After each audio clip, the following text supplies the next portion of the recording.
Empat hakim menyatakan pendapat berbeda atau dissenting opinion, salah satunya Saldi Isra. Dalam pendapatnya, Saldi Isra mengkritisi terkait petitum pemohonan yang menggunakan keberhasilan Gibran Rakebuming Raka sebagai wali kota Solo sebagai acuan. Selain itu, Saldi Isra juga mempertanyakan kesimpulan Mahkamah Konstitusi yang dianggap terlalu berlebihan.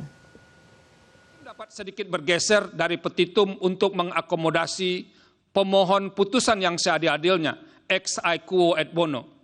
Sepemahaman saya, celah untuk sedikit bergeser hanya dapat dilakukan sepanjang masih memiliki ketersambungan dengan petitum atau alasan-alasan permohonan.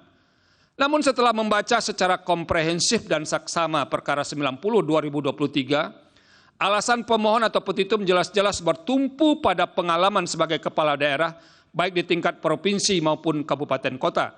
Bahkan secara kasat mata, permohonan nomor 90 tahun 2023 menggunakan pengalaman sekaligus keberhasilan wali kota Solo Gibran Rakebuming Raka sebagai acuan. Artinya permohonan nomor 90 tahun 2023 tidak menyandarkan alasan-alasan permohonan pada pejabat yang dipilih atau elected official. Dengan adanya lompatan kesimpulan seperti yang termaktub dalam amar putusan aku tidak salah dan tidak terlalu berlebihan, muncul pertanyaan lanjutan, haruskah mahkamah bergerak sejauh itu? Bahwa selanjutnya fakta lain yang tidak kalah mendasarnya berkenaan dengan amar putusan Mahkamah Konstitusi nomor 90 tahun 2023 aku. Pertanyaan lain, apakah amar yang menyatakan berusia paling rendah 40 tahun atau pernah sedang menduduki jabatan yang dipilih melalui pemilihan umum termasuk pemilihan kepala daerah dapat diterima sebagai amar yang utuh dan konklusif? Pertanyaan ini muncul karena dari 5 hakim konstitusi yang berada dalam gerbong mengabulkan sebagian, ternyata terbagi ke dalam 2 kelompok, yaitu 3 hakim konstitusi sepakat memadankan atau membuat alternatif usia 40 tahun dengan atau pernah sedang menduduki jabatan yang dipilih melalui pemilihan umum termasuk pemilihan kepala daerah.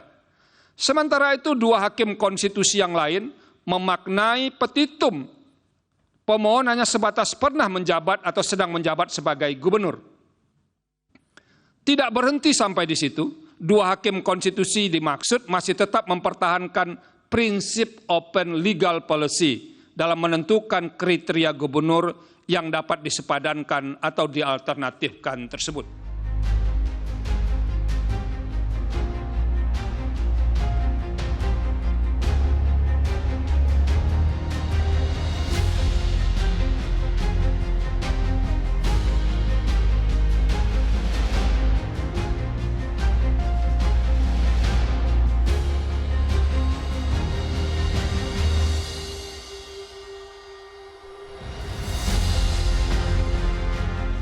Jelajahi cara baru mendapatkan informasi. Download Metro TV Extend sekarang.